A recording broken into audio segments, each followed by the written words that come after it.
Boa tarde todos. Good afternoon, everybody. Welcome to the Balie, to this event in collaboration with Holland Festival. My name is Aldith Hunkar. I'm global freestyle multimedia journalist, and I'm really thrilled to be your moderator this afternoon. Welcome also to everybody watching the live stream, wherever it is on the globe that you are watching. This afternoon, we get acquainted with the new associate artist of Holland Festival. Brazilian-born theater and filmmaker Christiane Jatahy, who will be telling us about her motives and about her work. The two of us will be joined later on in the program by Dutch correspondent in Latin America, Nina Jurna, that will be later on. But let me start by telling you a little bit more about this year's Holland Festival. It's the 2024 version, of course. It started on June 6th, and it will run till June 29th. Artists from all over the world display artistic innovation and experimentation in really groundbreaking performances that will be presented here in Amsterdam, ranging from theater, dance, music, musical theater, to multidisciplinary forms and crossovers with visual arts and photography and film. During this edition, the Holland Festival will present over 40 performances covering all these disciplines.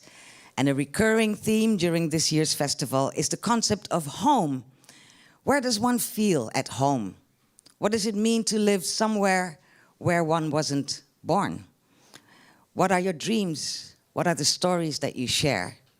In short, how is it that people connect? Well, I can certainly relate to these questions because as an adult, I live in two countries, the Netherlands by birth and by history, and Jamaica by totally free choice. There's a difference there. You got what I did? Yeah, you did, you're right? Okay. So I learned to navigate between all of these transitions all the time as I was growing up, which I did in 4 continents and in 6 languages. And one of the countries I grew up in is Brazil, where our main guest is from. She's the new associate artist for the 2024 edition of the Holland Festival, as I was saying. She is a theater maker, a filmmaker, and her name is Christiane Jatahy. Apart from Brazil, she calls different places home because she lives and works extensively both in Brazil and in different European countries. Let me tell you a little bit more about her. In the Golden Lion jury report of the Venice Biennale, Christiane Jatahy was described as a harsh and acute observer of the violent cruelty of our world. That's a mouthful. She aims to forge connection, dialogue, and social change through her work. Her artistic signature involves a cinematic way of working on stage, where she uses cameras to create both distance and proximity, and in that way altering our perspective. So I will be talking with Christiane for half an hour and share some scenes of her work. And later on, as I was saying earlier, we will be joined by Nina Jurna, whom I will introduce when she comes on. And at the end of the session, there will be room for you, the audience, to ask some questions. So pay attention while we go and write down what it is you want to ask Christiane or Nina or both. For now, let's welcome on stage Christiane Jatahy.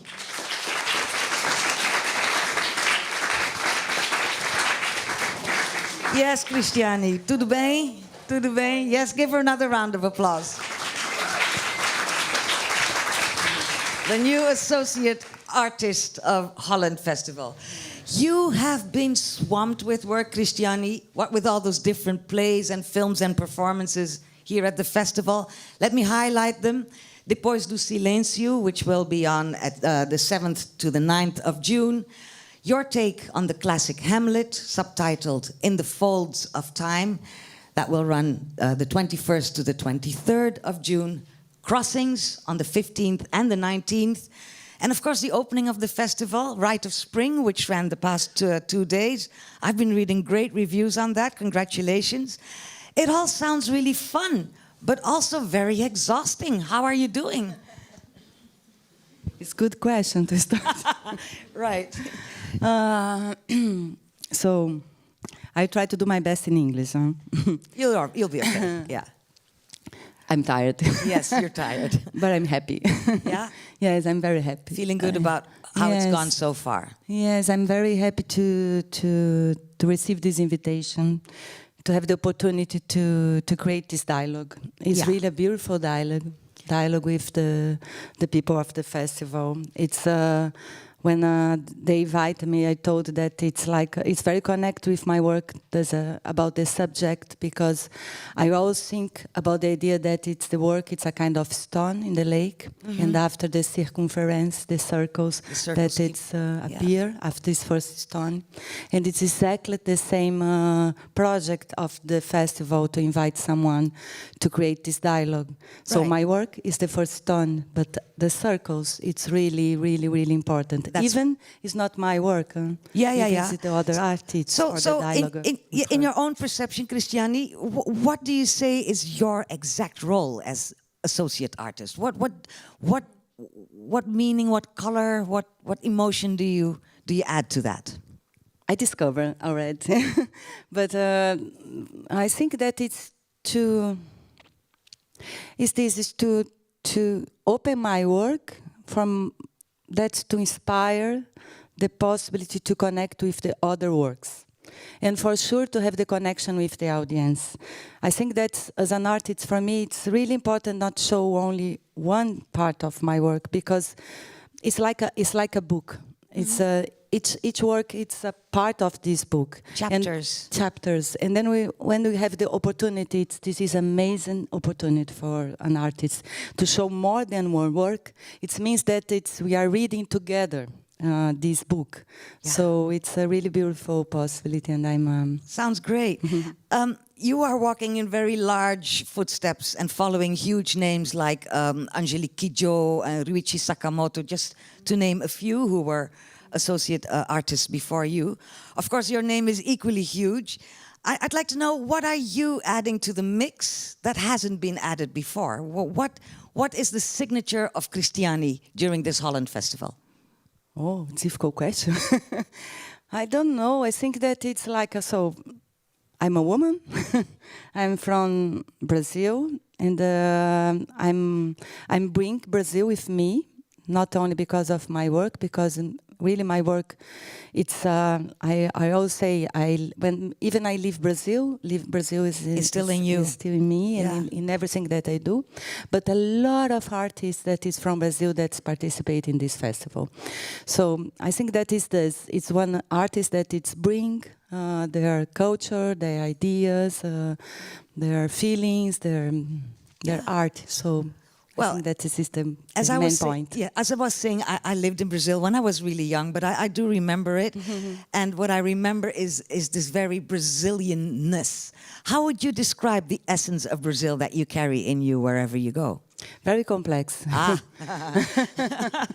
Brazil is really complex country. Well, everywhere it's complex, but Brazil seems so amazing. A lot of harmony and music and dance and beautiful people, nature, but at the same time violence, big and very, very big injustice. We really never do the reparation about our story, and it's really complex country. Yes, we will definitely get into the complexity of Brazil later on in the program.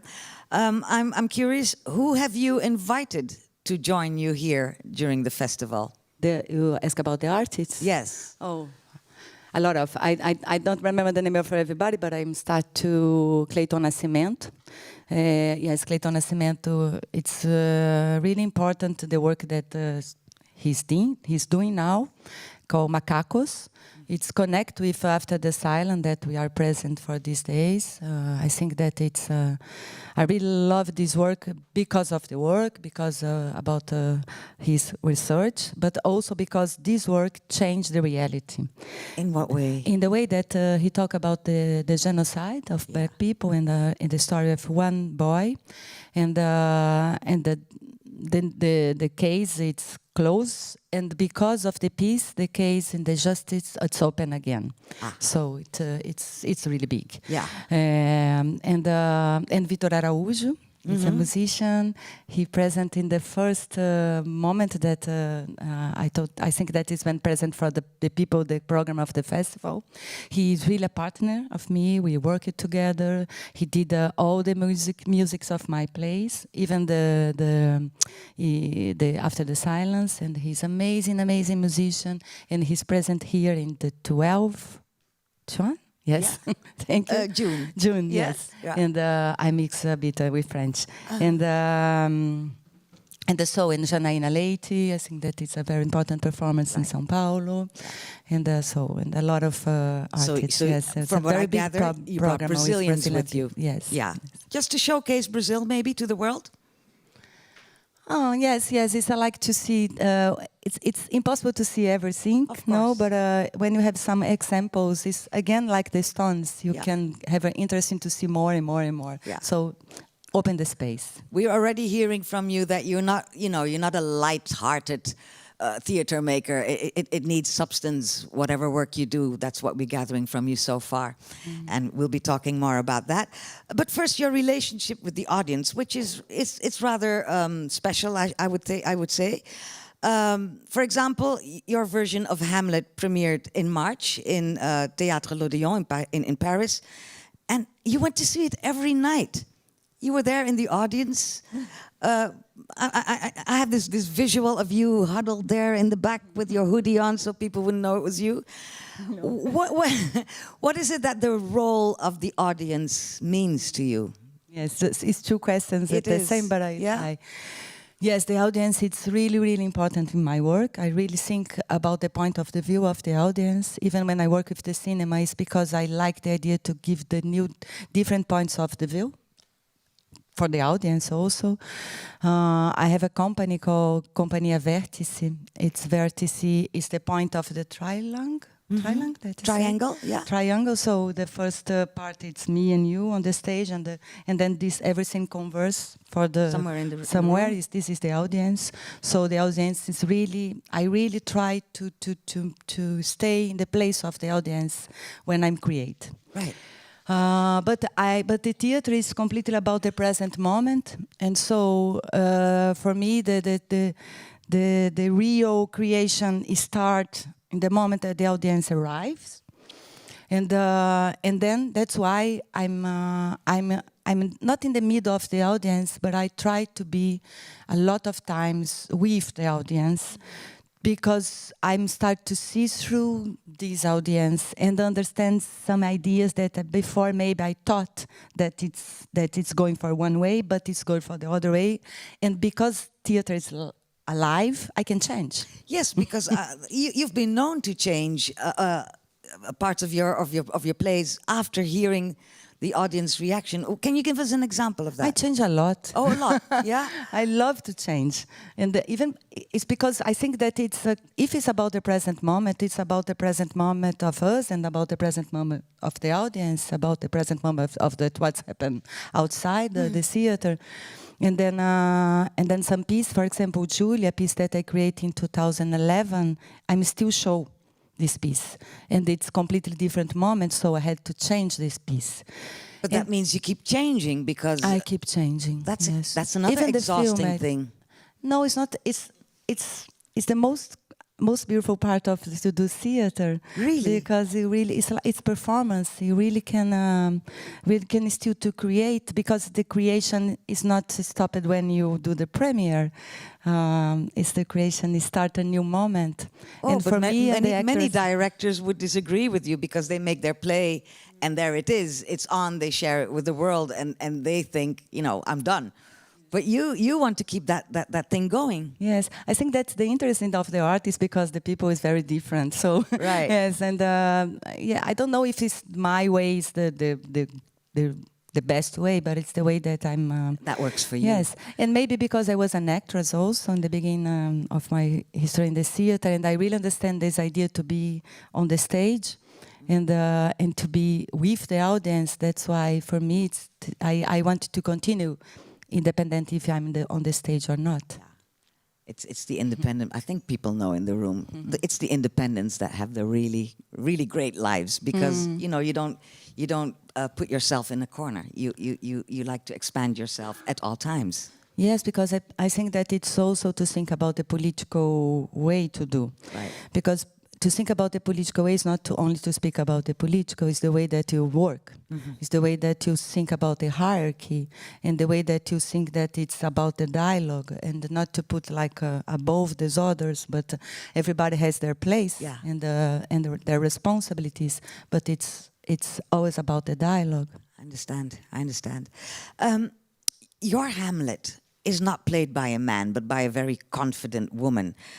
When you set out to create this piece, did you immediately know that was how you were going to do it?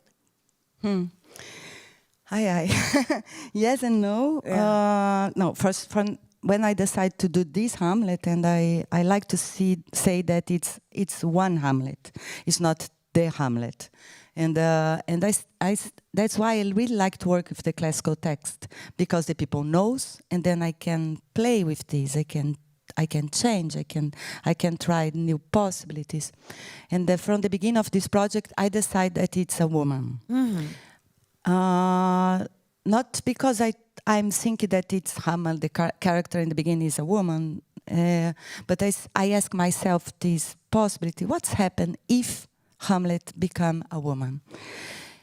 But the only story that this woman has is the story of the piece. So she has to repeat, but her reaction changed. The relationship that she has changed with the other women and also with the men. And then at this moment she started to fight against the system, the patriarchal system, patriarchate system, yes. But also inside of her, not outside of her. So this Hamlet asks herself all kinds of questions that Shakespeare's Hamlet maybe didn't, because that was a man. Yes, because it's at the moment also. No? Yes, that too. Yeah. Yes, I think that it's the beautiful thing about this character, that it's very close of us. It's about our mind, our doubts, our. It's timeless. Timeless. That's why yes. it's a classic. Yes. So would you say that you alter Shakespeare's work, or do you add to it? How would you describe that? The piece. Mm-hmm. If I follow the story. No, the way you did it, is that a change to what Shakespeare did, or did you just add to what Shakespeare did? It's what exactly Shakespeare did? Huh? He wrote a text. Yeah, that's true. That's true. And, but when you put on the stage, it's a lot of Hamlets that appear. And they're all after different. That, it's always different.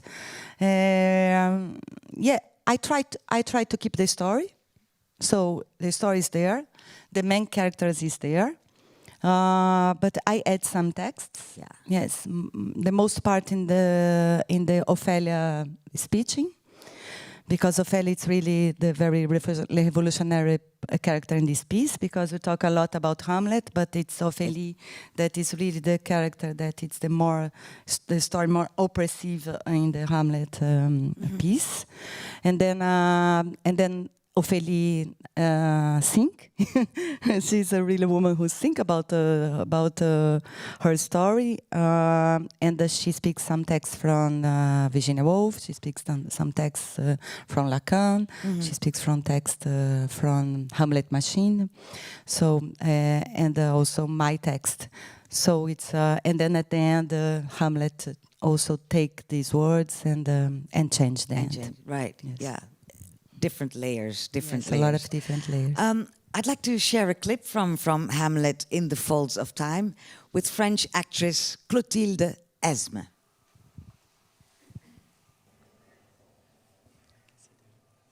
Há mais coisas entre o céu e a terra do que sonha a nossa vã filosofia. Por mais estranha e singular que seja a minha conduta, talvez de agora em diante eu tenha de adotar atitudes absurdas. Por favor, um dedo sobre os lábios, peço. O nosso tempo está desnorteado. Maldita a sina que me fez nascer o dia para consertá-lo.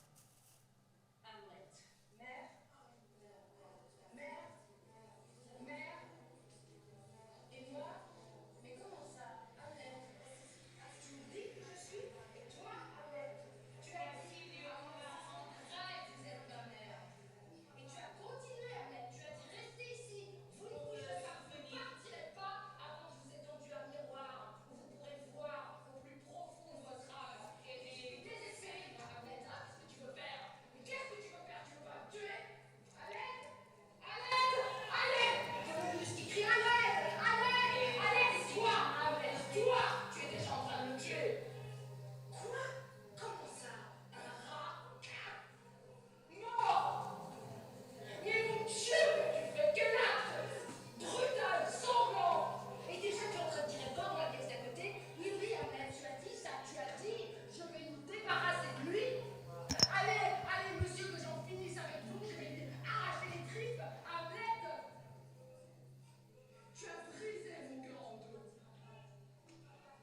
it's good to, yes. Say again? No, only to explain a bit this moment that we showed. I don't know. Yes, please Yes. do. But first, let me tell the people watching the live stream that you do not get to see the videos. It's a copyright question, so I don't know exactly what you saw. Maybe you heard some or you saw the subtitles, but you cannot see the videos. Go ahead and tell us. No, tell it's us your just thoughts. because it's interesting that we showed that. I discovered here because I didn't have time to see before. But it's really interesting because it's it's a lot of layers in this piece. And the first layer that you saw, that it's before the Curtain. Yes. fall, is like everything is in the mind of Hamlet. So it's really that she not can stop this story. She wants not to repeat, but this story come again, come again, come again. So it's the moment that really the film project is in this first curtain, and that's why these three characters, that is the main characters in this piece, because I talk about Ophélie, but it's also Gertrude, the mother, and Hamlet. It's like in this space that it's never stopped to repeat this story. And the ghost, the father, is also a projection of the mind of Hamlet. And Clotilde Aimé, the actress that she play Hamlet, it's really important meeting because she's also about her fight as woman. She's really integrating the Me Too movement in France, and also she's inside of the combat. Yeah. And I like the way that she takes this for her, because the reality in fiction that I work in my work is really connecting this. How you can, how it's not to put your story also, but how your story is a part of the words that you are talking on the stage. Yeah, yeah. So it definitely adds to it, in my opinion. Yes. So Christiane, you have this penchant for women who know what they want and know how to get it. That's the people that you show us in your work. For example, in the Depois do Silêncio, we see that as well, and we see it in the Three Sisters. What thought process of yours goes into that? Why is it this type of woman that you share with the world? It's not one type. It's more how I can open the space for you can listen other voice, and then when you read the classical text, it's the most part of the words is in the mouths of men. Mm-hmm. And what I do is try to change this. And Three Sisters is a good example. And if this image that I use when Ophélie walking with the vela. Candle. Yeah. It's the same image that I use in the What If Went to Moscow, when Olga, she does the same movement in direction of the camera. And what I did in the Three Sisters is to take some thoughts of the main characters and put in the Three Sisters, in the Olga, Maria, Masha, and the Irina texts. Mm. And it's also in the Hamlet is this idea. So it's not only to create new text, but how it's possible to take out of this text and change the points of the view of the characters in this story. To change their own point of view. Their own point of views, and in this case, change our point of the view about the piece. So yes. I'm curious, what goes on in your head all day long? Is this like, I don't know, how does your head work? I'm trying to find out. Wow, you can take a coffee or wine. A lot of things depends of the moment. When I'm creating, I'm really think about. I write a lot, and then I really try to write everything that it's passing my mind when I'm in period of the creation. For in the different moment and the project change a lot the way that I do. So, for example, in the Hamlet, I really write everything before to start. everything, even the moments that the film moments and the position of the camera and the dramaturgy of the cinema, because I use cinema to create a new dramaturgy, not only to create imagetic spaces. It's really to create a relationship in the story, in the dramaturgy, the cameras and the video and the images there. Yeah. So this is really part of the text. But one thing that I'm really is part of my creation is my dreams. I dream a lot. That's why I had whether you're awake or asleep, you dream a lot. Is that correct? I'm dreaming when I'm sleeping. Only when you're sleeping. And also when everybody dreams when we are wake up and dream about the future and the ideas. But I'm really someone that I'm dreaming a lot. I have two lives: one when I'm here and when I'm dreaming. And I'm write all my dreams, or almost. I really try when I wake up to try to write. It's a really amazing films. Yeah, yes. I can imagine. And some moments horrible films also. Yeah. But it is in some way inspiring me to break the reality. To break the reality as we see it. Yes, because the dream it's open the other possibilities to stay in the reality, because it's about the reality, something that's it's nobody really knows what's happened when we dream. Mm-hmm. But for me, when I use some moments of my dreams, help me to break the. So does this mean that? I'm really asking, Christiane, because I'm very curious. Does this mean that the concept of reality for you is more fluid than what most of us feel reality to be? I think that it's the reality. It's really something that it's difficult. It's really know exactly what means reality, no? Because the reality is, when I tell a story to you about me, it's not exactly the story that it's happened. It's the story that I understand. It's your interpretation, my perspective of this story.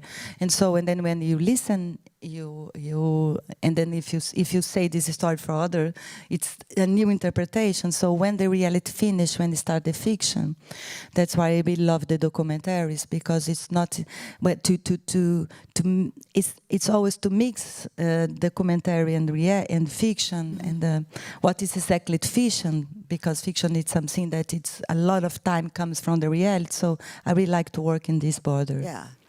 In this day and age, though, saying this out loud could be dangerous because of... Yes, because they use this. Right. It's not because they use this in the fake news and the idea to create, a new reality. It's really not about the reality. It's about to manipulate the reality Yeah. No. So it all depends on in whose hands this is. Yes, but it's really interesting to think about that, because if you think that it's the reality, it's like I have to really confirm. Maybe some people start to believe in the fake news. Exactly. It's just so we know. In the world we know today, in which global migration is once again taking place, as it has done many, many times before in the history of mankind, the classical question, to be or not to be, is kind of relevant to all those people looking for new homes and new lives and new realities for themselves. What can you, as one who works on both sides of the Atlantic, in different shapes and forms of reality, as you are just telling us, what can you bring to your work that will be the voice of those displaced people? I try to go in direction to them. The most part of my work before, it's really to hear, to connect, to have encounters and meetings. We spoke about Three Sisters, but I did a project before that's called Utopia Pont Doc, that we talked with a lot of refugees and immigrants people who says about their experience that to move, and the way that I try to connect this to be or not to be, or to have a home or not have a home. It's interesting because it's again about the reality in fiction, because it's try to really go into the reality and not take but open this space to the reality, and then this is come to the in direction of the fiction, and it's a. No, you have to go that. You do that one again, so I know. I can say I can give an image that can help. Yeah. I'm speaking Portuguese, and you help me in the translation. I will help you. Yeah. Estilingue. Estilingue. Yes. Help me out. Estilingue. I don't know that word. I was very young. Is the, I have to leave this. Estilingue is this kind of instrument that is like a elástico and used to. Oh, a catapult. Yes. Yes. Catapult. Yes. Yes. So imagine that it's again the stone. The reality is this stone. The stone in the catapult. Yes. Yes. And then I push. Yeah. And then there is the fiction, the text that I'm working. Yeah. And then what I do is to push this stone that is from the reality. Yeah. And then you shoot that. I shoot that in the fiction. Into the fiction. You shoot reality into the fiction. Yes. So it's not the other way around. I did it the other way before.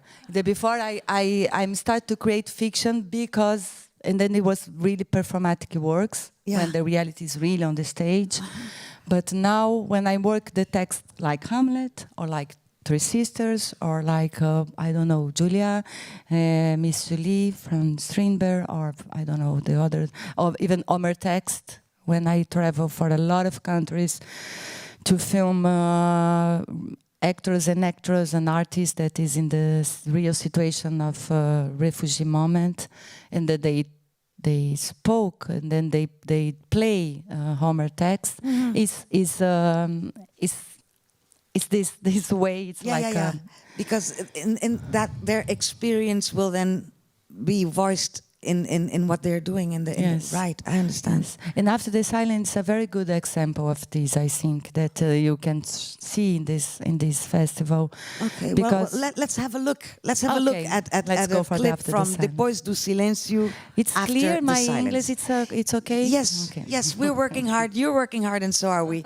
We're going to have a look at that clip, and after that, I will ask Nina to join us. Depois do Silêncio, after the silence. And once again, people watching the stream, you're missing this.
So I'm going to ask you to give us a short Yes, recap. yes. And I also want to tell people who will be visiting the Holland Festival that the subtitles will be in Dutch and clear for everybody to follow. Yeah. So give us a Yes. recap of what we just watched. Depois do silêncio. Okay, so After the Silence, it's based in two sources, two materials. One, it's a film that you saw, Cabra Marcado para Morrer. Cabra Marcado para Morrer is a documentary, very important documentary, created by Eduardo Coutinho, a Brazilian director, and it's very important, his research about fiction and reality in the documentaries. And Cabra Marcado para Morrer is a story of João Pedro Teixeira, a man who was murdered in a very violent situation because he fought to have the land and not the land is for the others. So he's the beginning of the start of the movement without land in Brazil. And so Eduardo Coutinho, he started to do this film in 1964. João Pedro Teixeira died in 1962. And when he started to do this film, and his idea is that ask the family to do the film, so the family will play their characters, their stories. But the dictatorship arrived in Brazil, and then the film stopped. A lot of people was arrested, and then the film is really not possible to continue. And 20 years after, Eduardo Coutinho finished this film. And the film that exists is this film, 20 years after the first moment of the film that we see projected Yes, on the yes. stage, yeah? And what I did is to take this material and talk about this real story about João Pedro Teixeira, and the other story that it's a book called Torturado. I never know the name in Netherlands, but I'm going to tell you because I have it right here. It's Kromme ploeg. Yeah? Yes. That's the Dutch translation. a Dutch translation. And this book is it's fictional book, but Itamar Vieira Júnior, he works 12 years with a community in Bahia, Chapada Diamantina, because he was part of the government, and he's from in the INCRA. INCRA is the part of the government that it's works to give the right for the people who has a land. And so Itamar knew a people who spoke a lot about their story, and he created this book. And this book, it's mixed reality and fiction. It's really also very connected with this idea, and tell the story with a family who has also a very violent story, because a man of the family is murdered because he fought to defend their rights. Right. And then I take this fictional story and this reality and this real story, and I mix these two stories as a conference. In the beginning, it's a conference, as you saw. And Juliana França and Caju Bezerra and Gal Pereira and Duni, they play the characters of the book as they are there, as the characters, but a real person, to tell their stories. But this, yes, and then seems that is a documentary moment, a conference moment, but it's fiction. It's fiction. It's Okay, fiction. hold the thought, because we are going to continue talking about After the Silence. But this is the moment I'd like to do that together with our second guest today. Nina, can you join us here? Nina Jurna, who's a prominent Dutch journalist and documentary maker. In her early years of her career, she started on local and regional media in the Netherlands before moving to Suriname, my place of birth, where she carved her own niche out of nothing and worked there for 10 years. She now lives in Rio de Janeiro, and she is the Latin America Latin America, that's a huge area. The Latin America correspondent for not only NRC, which is a prominent Dutch newspaper, but also for national newscaster NOS. She's written books. Just Google them. I'm calling a few names: Standplaats Paramaribo, Daisy Bouterse, and also she was a co-writer of Antonlogie, which is about the Surinamese freedom fighter Anton de Kom. And then, of course, last year, her star even shone brighter than it always has when together with Martijn Bleekendaal, the director, she made the 7-part documentary series From Bahia to Brooklyn for Dutch television. And of course, that was all about the Caribbean. Welcome, Nina. Yay, big up yourself. So I saw you there on the first row, Nina, breathlessly listening to all that was going on here on stage. Was there anything that rang true to your own work and your own life and your own experience, what we spoke about so far? Yeah, well, is it on? Yes, it is. Okay. It's so interesting that you mix the fiction and the documentary.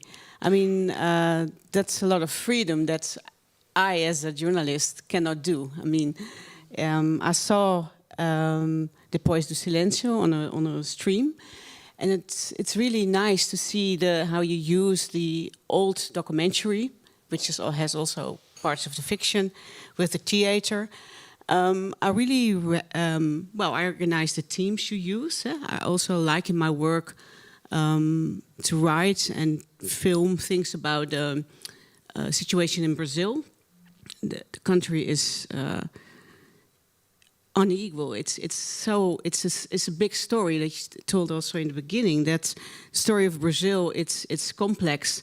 It has a side of beauty, of music, and on the other side it's so cruel. And that's the Brazil that until now I'm trying to discover. I cannot get hold on that. I mean, you are from Brazil. I don't know how it is if you were born and raised in the country like that, but as a foreigner, passionate by Brazil and Latin America, until now that's still, it's still a challenge to understand that, and I use that in my work. Yeah. And I can also for the documentary series, we focus more on racism and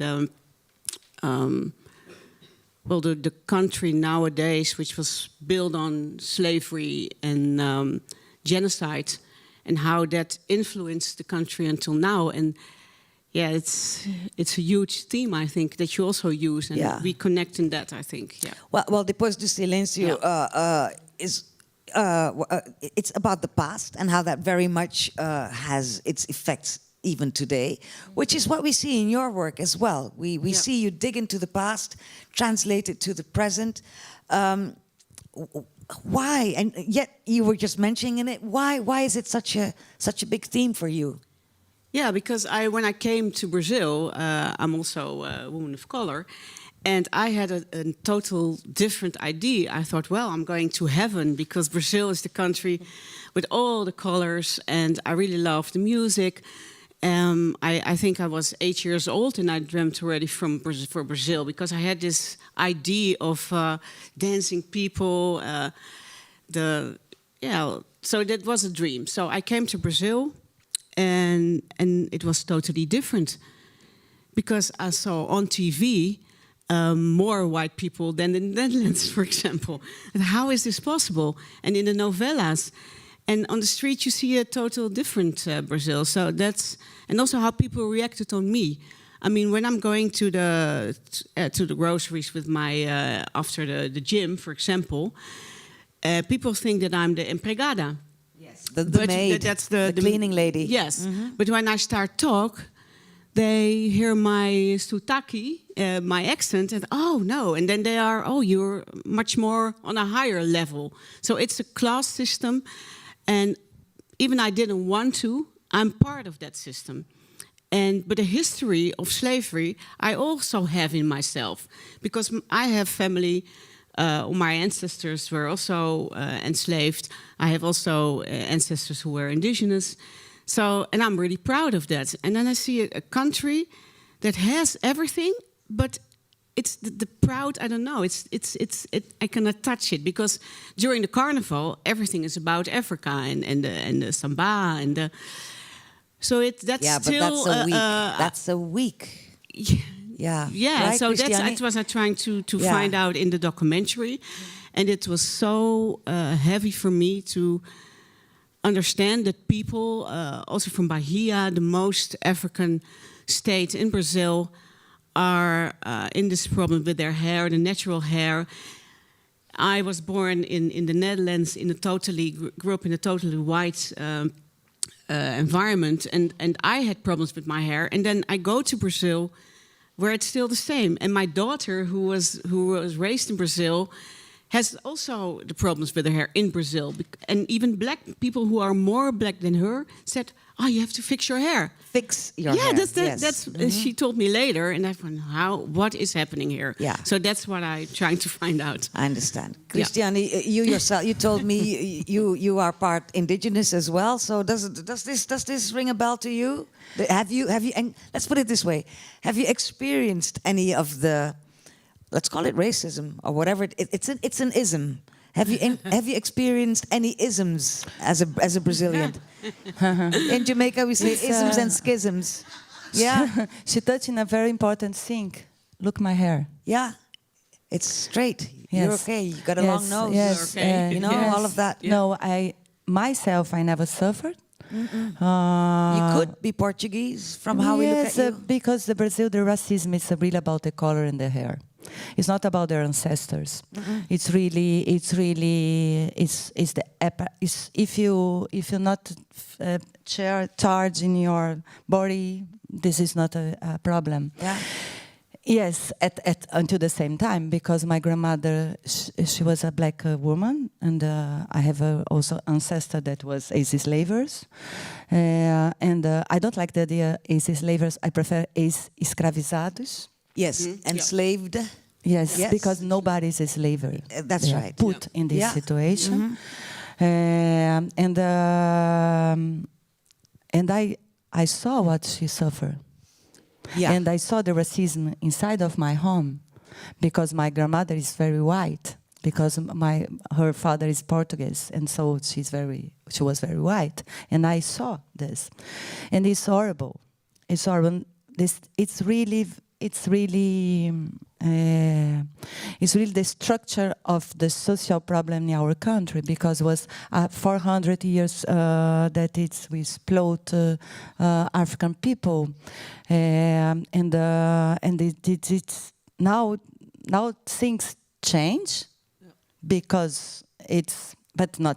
No, they haven't Slowly, changed. but We're it talking changed. about them, but they haven't changed. Yes, We're just changing talking the about way them. that we talk about, and for example, in the soap opera now, they more have black to people. put more than it's a lot of black people in the soap opera, and But it's also important the roles they get. yes, but because- it's a fight. Yeah. It's not because these things change in the way that it's now is the moment to change, but because because it's really a fight. Yeah. But in the favelas and in the camp, it's still the genocide of the black people. That hasn't changed. That never changed. No. That We never just call changed. things differently, but we do the same as have happened for all those centuries. Yes, it's a pity that it's not the girls that the actors that is doing the piece, because I think that's.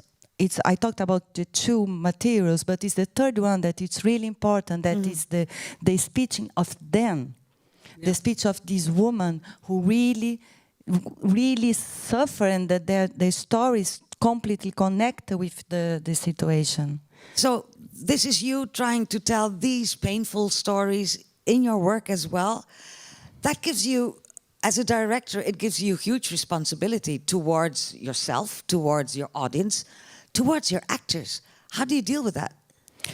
In this work, I want to talk about this work, because this is a subject. I'm really trying to put 2 steps behind and open the space, because nobody gives the space for the others. Right. I don't have the power to say I give the space. Not about this. It's about okay, this is the space. Let's share this space And let's share it. So. and share the space. It means also share the creation. But Christiane, we know when it comes to sharing, there's always one or two who's going to take more than half. And there's always one or two who are going to say, you know what, let the others go first. How do you make sure, or you don't, maybe? I think that it's every day.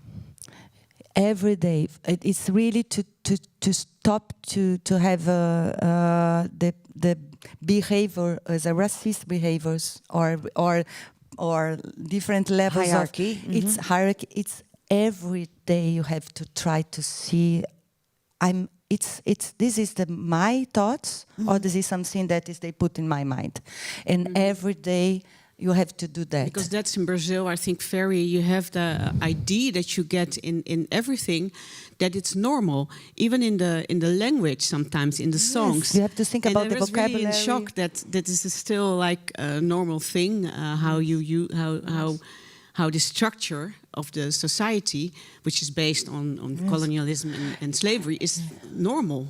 And even the people who works in their house, because it's really complicated, because they need to work. They need this income. Yes, because it's completely. They don't have the opportunity to study, and everything is starting this. There is a project that I want to talk about. It's a pity because it's in Portuguese, that it's called Projeto Quirino.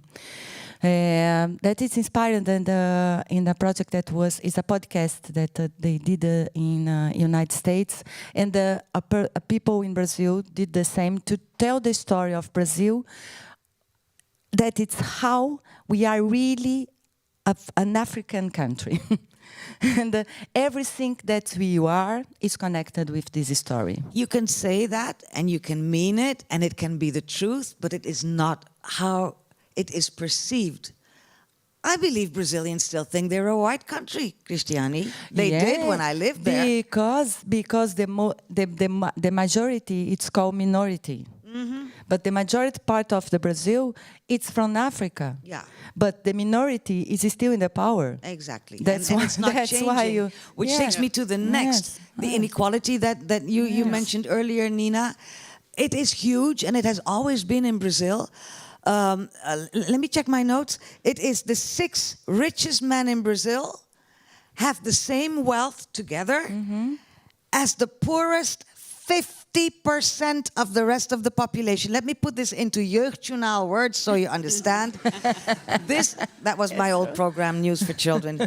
6 men in Brazil together own as much as 109 million people. And ask, what is the color of this man? They are white. Oh, sure. It doesn't say in my notes, but I know they are white. So, okay, we already talked about how this affects society, but what is the core of this? Because we're talking capitalism, we're talking patriarchy. Nina, how many times have you and I talked? It's always about capitalism and patriarchy. So what is the structure now? What is happening in Brazil to work on this? Yes. So in our case, it's now it's about the capitalism, but we never really changed the colonization story. So I don't know about the 6 men, but the story is that the country was shared for a lot of white men, and then this is still the story of that we live it. Yeah. In the political, we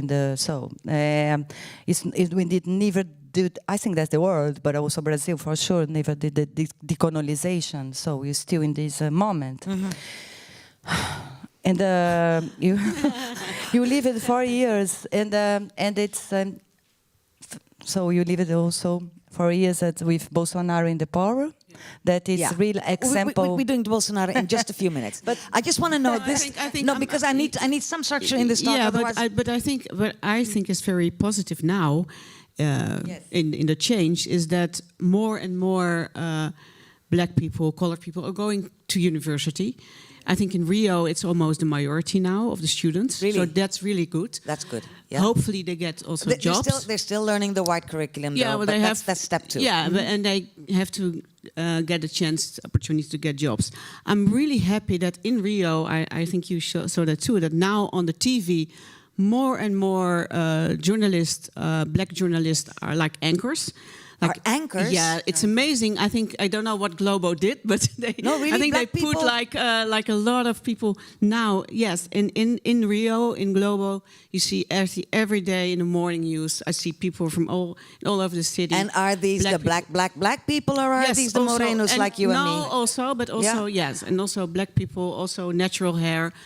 And I didn't know that's that. really amazing that they finally understood what to do. So And it's important for Brazil because people are not used to see a black person in that. And they say, oh, the black person is the empregada or is the cleaning lady. So now they see them on TV. And I remember in 2015 when Maju, the first black woman for Globo to do the anchor of the weather forecast, which is really big. And she gets a lot of hate mails, macaco, this and then she did a very strong, powerful live chat, 2 minutes with Donner. Now it's normal. There's a lot of black people on TV. But it is a fight from the black people themselves. who fought. It always has been black women usually. We must remind ourselves before we sit on our high horse here in Europe. When I did the news, when I started the news, I was the first one, people. And this was 1994, okay? And I'm not black. They told me if I had been blacker, I wouldn't have gotten the job. So it isn't much better here. We just, let's say 30, 40 years ahead of the rest. Quick, it's only that. It's not even my lifetime. Can journalism, well, you're giving us examples of how journalism can work for this. But can you, as a journalist, definitely add to this story? Yes, also my appearance, for example. I mean, when I produce a story and I go there, they think the Brazilians, there's someone from Europe coming, and then they say me. They're like, okay. But then it's your appearance. It helps to change their minds. Right. So I think that's important, and I'm very happy that now, it has a lot of time. It goes a lot of like centuries, but now I think a little bit is changing in Brazil. It's irreversible. I wanted to say something because I talk about Bolsonaro, but I want to talk about Lula. No, we're going to talk about the next. Just a minute. It's really it's about the quota. It's about the university. Quota, that's very important. What's happened is that the black people stood because they created quotas. What is that?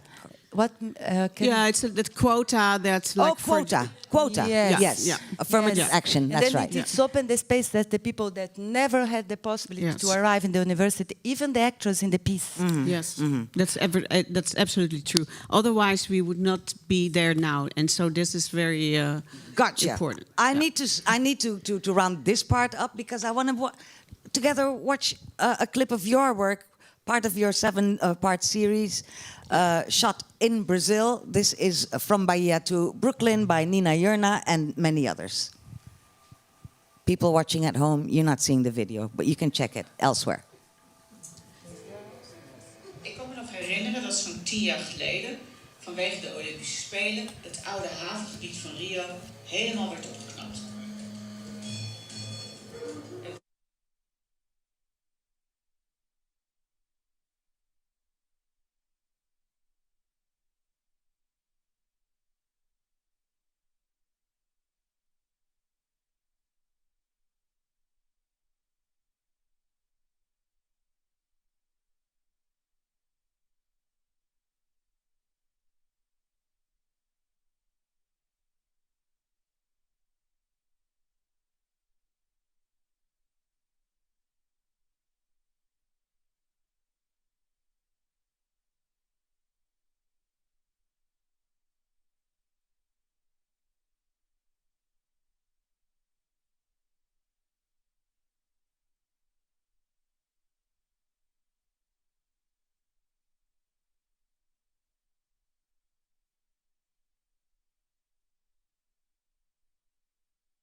It's the sad story of the literal cover-up of the slavery times. Yeah. We see it in Brazil. We see it everywhere that you traveled. I did a series as well. We saw it the same thing. This cover-up, we see it in families too, right? In these countries that were colonized. What should be done about that? Let me ask you first. The fact that families don't want to talk about what great-grandmother lived through, how great-grandfather came to his end. People don't want to talk about this. What shall we do about that, Christiane? I think that it's different in each family. It's difficult to say, like everybody. As we said, now it's impossible not talk about because the things come to surface. Yes, and the can of worms is open. Mm-hmm. Yes, and then before. I talk about I don't know, 30 years before. It's not too much, huh? And then the first period of dictatorship, everything is like don't talk about this, don't see this, don't see that, forget this. The past is not important, but that's why it's really important to see the past. Yeah, to see the past and our responsibility with our past, and that's the only possible not to repeat. Exactly. There was a great Jamaican Caribbean called Marcus Garvey who said, a people without knowledge of their past is like a tree without roots. Yes. So, you know about this as well. If, let me first ask you, Nina, what do you think inspired the world to now, talk about this? Because I seem to think it's quite recently that we're doing it. What do you think happened? I think that a young generation is starting to questioning things, and that we had a protest during the Black Lives Matter protest. Do you think it's still what came out of that is happening now worldwide? Yes, and also I think that in more and more countries, like former colonial countries, the people are questioning this, and that in Europe there are also people who came here, like we have the third generation now. They learn things on the history books, and they say, "But that's not my story," and they want to add their story. So I think it's very important that these groups keep on questioning, and that then finally the Netherlands last year, I think the king and also the prime minister said they apologized for slavery, and you can say, well, it's just that, but it's a huge. I think it's very important. Also, when Lula went to Africa, he said, the president in Brazil, yes, he visited 8 African countries, and he said Brazil was built on because the Africans built Brazil, which is, I think, very important that he acknowledged that there's this history, even especially after 4 years of Bolsonaro, where they are trying to get rid of this story. I mean, I think Bolsonaro said that the people came by themselves, the black people. That's sure, really, they just swam over and they said, "Hi, we're here. Yeah, but let's do some we laugh at this, but it's very dangerous because they try to erase the history, try to change the history books for schools. So I think it's very important to see that when you have a extreme right government like we had in Brazil. Well, let's talk about that, because Jair Bolsonaro, he was there in the midst, for example, of the pandemic, and we saw a lot going on in Brazil that we saw going on in the United States when Trump was at the helm there. So there's a lot of common ground that they have. He lost, Bolsonaro, in 2022 to Lula da Silva, that you've been mentioning. But then Bolsonaro's supporters stormed government buildings, much like the 6th of January stuff going on in the Capitol in the United States. Bolsonaro, he sought refuge in the, I believe, Hungarian embassy. Is he still there? No. Oh, okay. It is said that he's only during the carnival. Only during the carnival. Yes. It is said that he's trying to organize a coup. Is this true? Who knows? Which one do you know? No, I think that the Bolsonaro tried to during the elections. It was sure that, well, it was not sure, but he was afraid to lose the elections, and I think he tried to maybe around that period.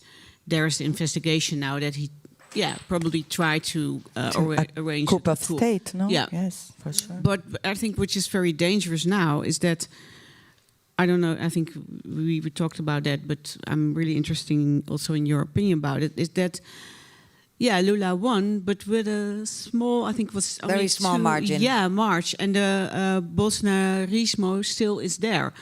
Months ago or something, I was in Sao Paulo, and there was a huge mass meeting of Bolsonaro, his wife, and thousands of people.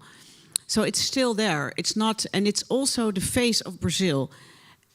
Also, Carnival and the black culture is the face of Brazil, but also this Bolsonarismo is also the face of Brazil. And it, because it has a colonial history, so this is also part of it. And I think that's very important, that it's not away, it's not gone. No, and the shocking part of it, I see my old friends that I had in Brazil, I see them on Facebook, and they love Bolsonaro. Yeah. They do. They do. Yes, They do. even What can I the say? black people that is they are voted white. in the yes. Those are white people. but I had also also black important people. to say. Also black Yeah, people are voting But you see the same with Trump. It's as if a certain, I'm generalizing here, a certain type of person, and I'm going out on a limb to say maybe not the best developed or is this not true? No, I don't think so. I have also friends who vote for Bolsonaro, also black, even gay. So yeah. So, But for sure what not is the the most attraction? part. Do you know what is the attraction? They I think feel? that is you have to see the past and the story, because it's the colonization is 25 years in dictatorship, and the middle class was really important in the first part of in the period of the dictatorship, and then the process of you never really do the reparation that what's happening with the political cases, the people who murdered to fight to democracy in Brazil. So everything was like, no, nothing happened. So these stories continue to happen. And Bolsonaro, what he did, it's not only Bolsonaro, it's the movement of the extreme right. That's right. And this is a waiver now, so you know. And then what he did, this is what is the danger, that is these people take courage to say what they want to say, even it's completely it's like an excuse to say whatever you've always secretly thought. And It's a global movement, this extreme right thing. Are we worried at all? I'm asking you. Yes, I think that is only to come further.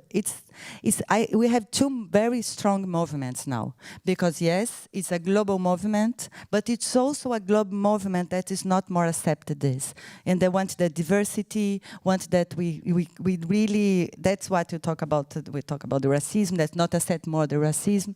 It's in the new generation, and we are here. But I think that it's really important to believe that we also can do a movement in the opposite way. I think even that during that's what happened in Brazil. Lula win because definitely. of this. And I think that it maybe because during Bolsonaro, for the first time, I saw that people really were looking for each other, because before they were maybe a little bit lazy. Okay, it's okay. Maybe you have this different skin tones. Well, I'm not suffering that racism. Maybe you, but I'm not. But now you see that people connected. You see light skinned people with earrings, with also negra, which is before you didn't black. see that. Yeah, right. So I think that during the period of Bolsonaro, people understood, okay, we have to connect now. Exactly. We cannot create a stay collective here. movement. Yes, and that's so. And now we have the fruits of that, and I think that's very interesting. And I'm also curious what will happening here in the Netherlands, because we have now also the very right-wing government. People maybe can use these years to connect to each other. We saw that in Brazil, and I think that's very strong now. You said right wing, and I heard white wing. I thought that's actually, yeah. So, well, let me just ask it to both of you. What does the future look like? Let me start with her and end with you. The future. How will this go? Because now I think I'm really. Are you optimistic? Yes. Are you? In Brazil, yes, because I see that during this period, well, the movement, the both movement, like you said, they are there. So it will be like a battle, maybe. But I think that it's very good that people who are like marginalized find each other, and because they are huge. In Brazil, they are afraid. They always say when the morro comes down, when the people in the favela come to the streets, that can be that's going to be trouble. Yeah. So why not by education and people find each other, go to the universities, they find the jobs, and they can make the difference, like we see in journalism now, and also in the novellas. And I hope also, like directors, you work with your crew. It's great to see their art also their work, and like maybe that they are also directing their own stories would be also great. I think that's very important. In the novellas, which are the soppy TV series, do we have mixed race couples already, or is it the neighbors who are black? I don't know. Yeah, that's a good question. Well, I think they have to work more on that. Yeah, but they're there. What you see now is that it's only black people in the role of the servants. Yeah. No, they are also in normal roles, like we see them in the good society. Yeah. You hope, future, what? Your work, all of that, into one apotheosis, Christiane. No, I really believe in the fight. And I think me there. And I think that you are exactly what she said. We lived something in the past, very close past, and now we recognize what we lived, and you are together. And I don't believe that it's possible to repeat the same. I have the hope. It's a big danger. I'm talking about Brazil now. Yeah. But I think that it's when you talk about our universe, you talk about the global universe. But what I feel that it's like the things is in movement, and even the right side can have space again, and it's possible that the fight become really strong. Now the other side, it's more strong also. Yeah, because we know what we know. Yes, and that's the big difference exactly. with even 10 years ago. Exactly. I'm saying maybe even less than 10 years ago. Yeah, and also the reality, what a right-wing government meant. We saw that in Brazil. Yeah. And I think that during that period, people realized, okay, we cannot stay quiet anymore. We have to do something, and that's and only to complement that, it's important that what's happening these 4 years that we're living now with Lula, because if it's very difficult to him, because the Congress is completely extreme right side. When you see the Ministry of Indigenous People, when you see the Ministry of that it's to diversity, and the woman, a black woman, that it's a sister of Mariela who appear, Mariela Franco, that is appear in this picture. Her sister is one of the minister of the racial things in Brazil. So when these did not used to exist, the minister of right. So indigenous minister. Yeah. That's First really revelation. This is really important. Yeah. If it's not enough, we are very far away. But it's step by step. And when are the next elections? In 2 years, yes. And will Lula win, or somebody like Lula? I think that we have to have Lula again. I think it's also important that they are working on new people, because Lula is 77 years old, something. So we need some new blood. Leaders. Yes, You need, but I think that you need more time, maybe, but you have Bolu's that, and maybe one woman who appear. Well, that's what we've been saying in the Netherlands for forever. We still don't have one, so you have to wait 40 years after us. But fingers crossed. Fingers crossed, fingers crossed. I could carry on talking to the both of you for possibly 2 days, but I won't. First of all, because you have a lot to do. You have a lot to do. And I know, because I'm feeling it here in the room, there must be questions. So let's hear them. I'm coming. Just put up your hand and I will. And either that microphone will come to you or mine. Don't be shy. We're among ourselves. Stand up, please. Tell us who you are and what your question is. Hi, my name is Liane. Thank you for your time and your words. I was wondering how you relate, both of you, in your work to the privilege of the audiences, because not art and also news media, it's not accessible for everyone. So how do you feel about that when you touch on these political subjects? So your audience is by definition, actually, is what you're saying, a privileged audience. How can you deal with that? Yes, you go first. So it's really, really important question. When you do a piece that it's talk about the racism, and when you see in the audience that the most part it's white people. For one side, it's really important that these people can hear this, but other side, I think that it's us to go for the other parts of the city, not only to do in the center of the white people, and that's what we try to do, and some institutions also help in this, that it's to show their same pieces in different territories. Even in the favela? Even in the favela. Yeah. Not exactly in the favela, because you need some structure, but very close of the favela. SESC is very important to do that in Brazil, to create some theaters very close of these parts that it's not considered the center, to try to find these people. And I want to speak about Juliana França. She is the actress of the piece. She does a work in the Japeri. Japeri is in Baixada Fluminense, because you think about favela, it's always in the mountain, but the favela is also in the Rio de Janeiro. Baixada is really a big space where a lot of favelas space, and she does a work there with her group. And it's really connected with what they are doing. So it's to try to create the ways. This is and also about the price of the ticket. And the price of the ticket. This is something we can learn from them in Holland. You know, I'm on my high horse about 40 years difference, but we don't do this. Yes, please stand up. Okay, there's your mic. Hello, thank you so much. I'm Esther Kurtz. I'm actually a scholar of race in Brazil, so I've been the whole time like... Oh, that was you, okay. Yeah, sorry, Gotcha. I'm sorry. It's okay. So my question is for Christiane.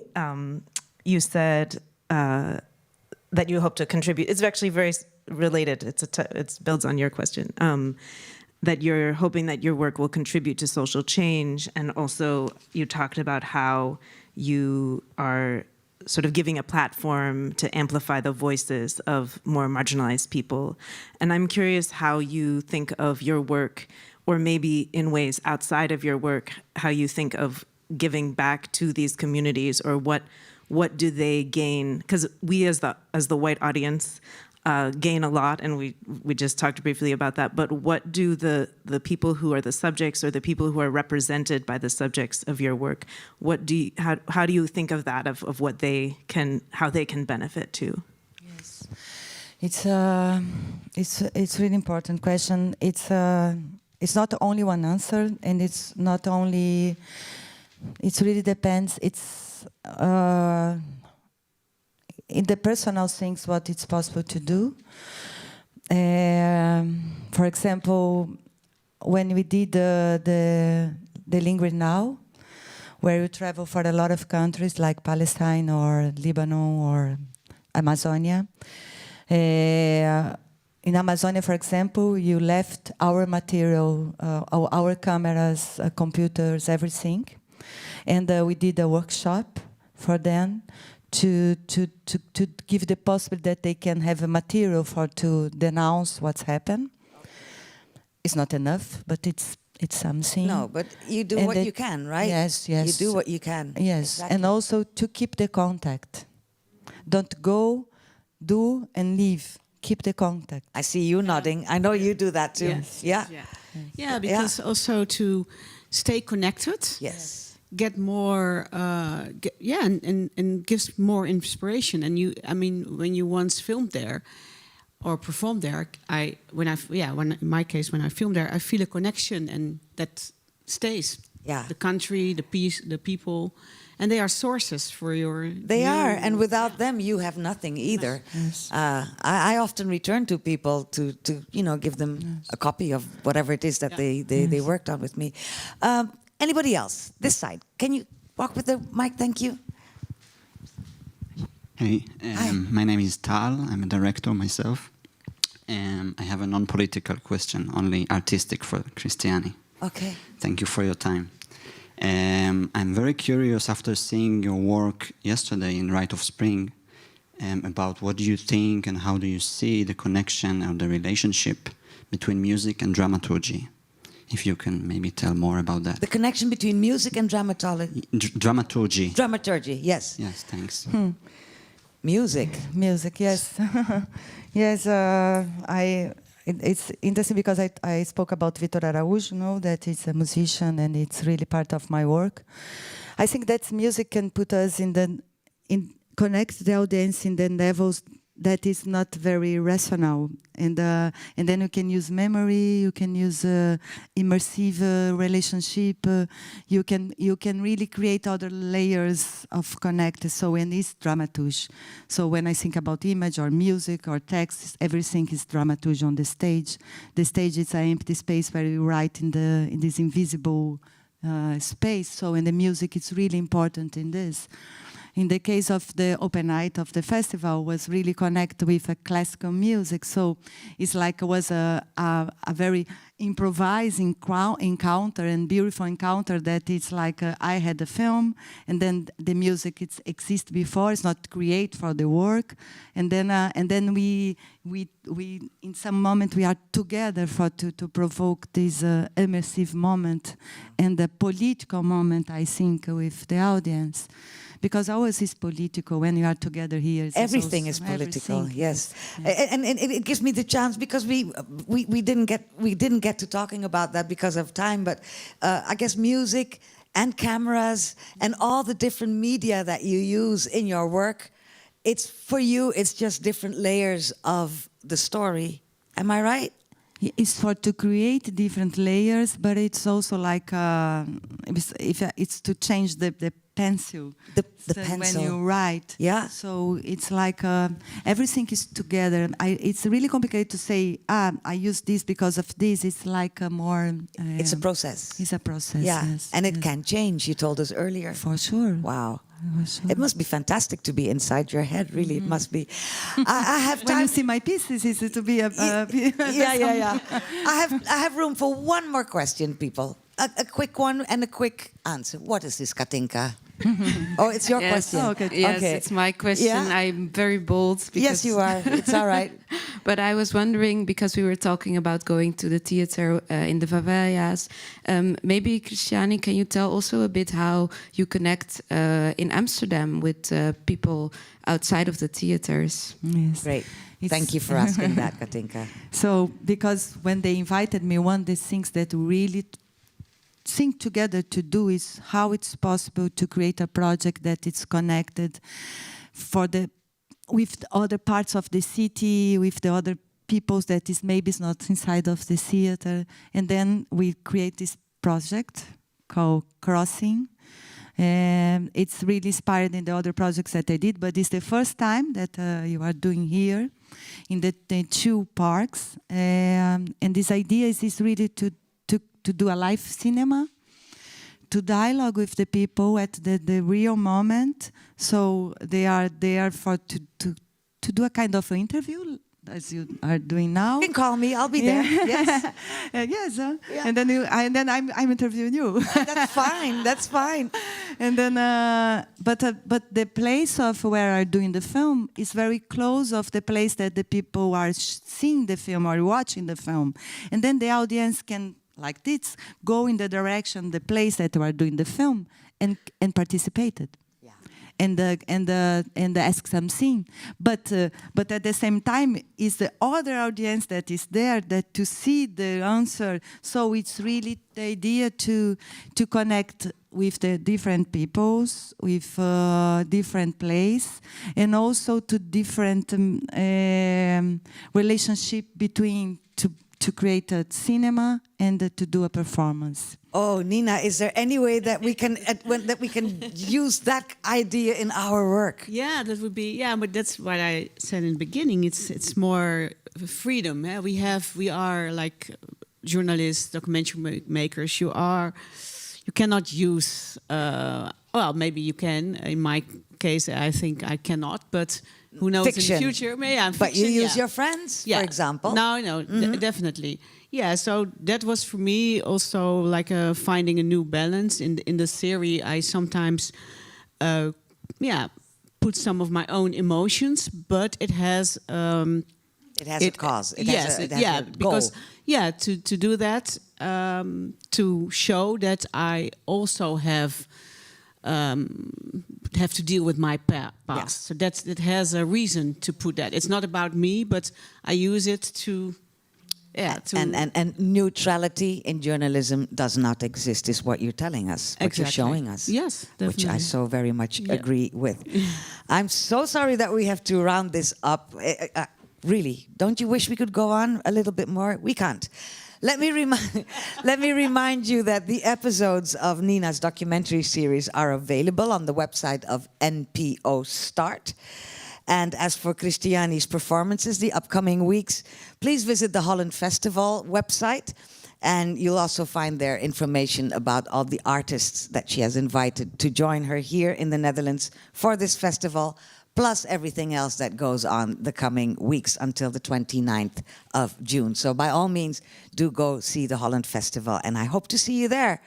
Thank you so very much, Nina Jurna. And thank you very, very much, Christiane Jatahy. My name is Aldith Hunkar. Thank you very much for coming, all of you, or for watching the live stream wherever you are. Ciao todos. Até a próxima.